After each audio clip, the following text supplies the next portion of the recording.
«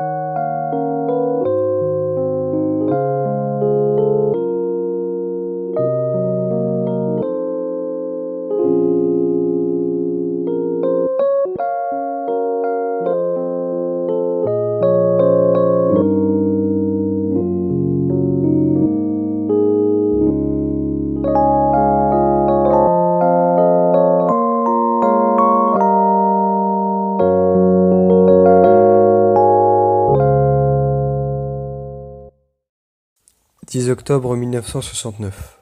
Bonjour à tous ceux qui liront ceci. J'espère que vous serez peu. Ce que je m'apprête à dévoiler peut mettre votre vie en danger. Avant tout, ce que vous lisez est la dernière trace que je laisserai dans ce monde. Ma confession. Mon testament, en quelque sorte.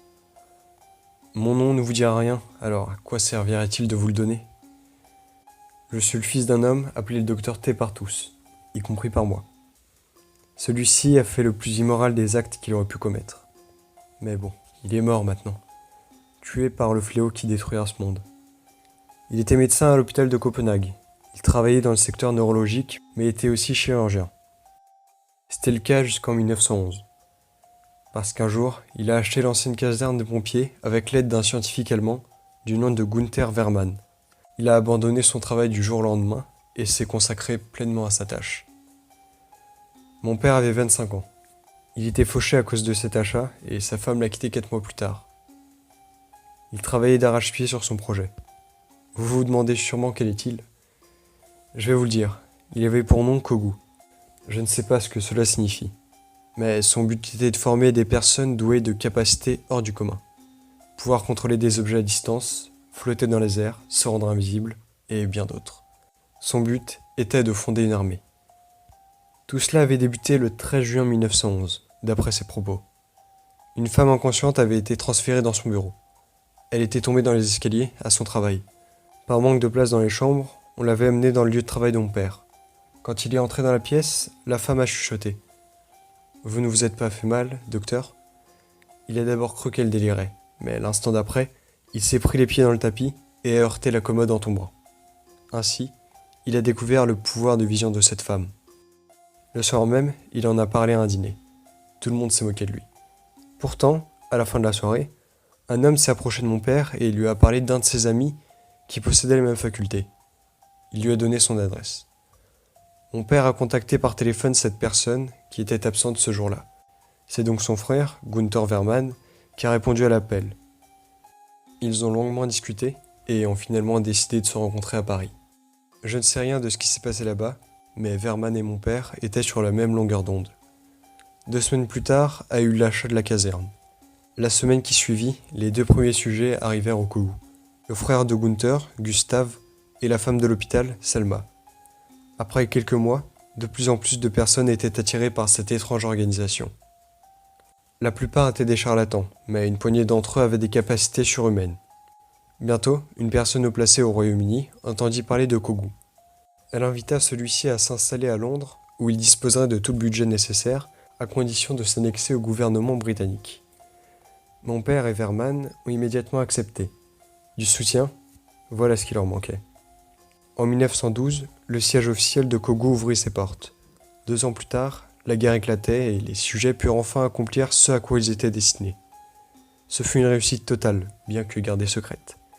En 1919, le Kogu fut associé au service secret britannique et ses sujets servirent d'agents de terrain.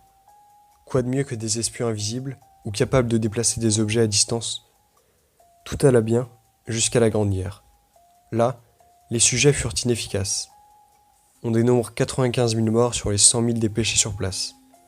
Entre 1945 et 1958, tout alla mal. Jusqu'à ce que les Américains découvrent le Kogu, involontairement. La CIA contacta mon père, Günther étant mort entre-temps, pour ouvrir plusieurs centres à travers les USA. Mon père accepta, bien trop heureux de pouvoir regagner enfin de l'argent pour nous nourrir, moi et ma mère. Je suis né le 23 septembre 1951, là où l'organisation était au plus mal. Mais mes parents prirent soin de moi. Nous sommes restés à Londres, mon père et moi, tandis que ma mère s'occupait des centres de Kogu, de l'autre côté de l'Atlantique. Une nouvelle fois, tout alla bien.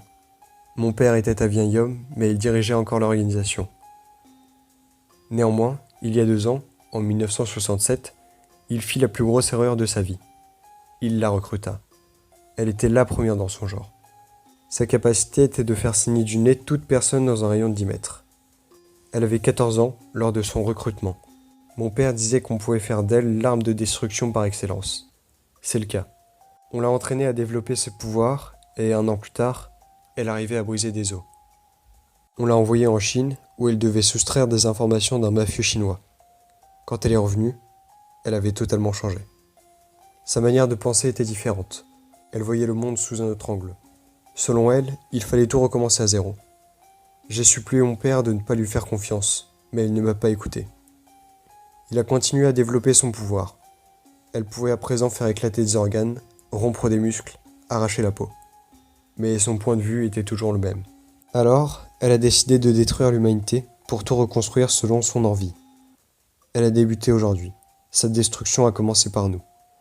Elle a d'abord tué les agents de sécurité, puis les sujets, et enfin les scientifiques et les entraîneurs. Du sang, des organes et des tissus musculaires jonchent les couloirs. Elle marche à travers le bâtiment à la recherche de survivants. Elle ne m'a pas encore trouvé. Ceci était ma confession, mon testament en quelque sorte. Je suis désolé. Signé Niels T.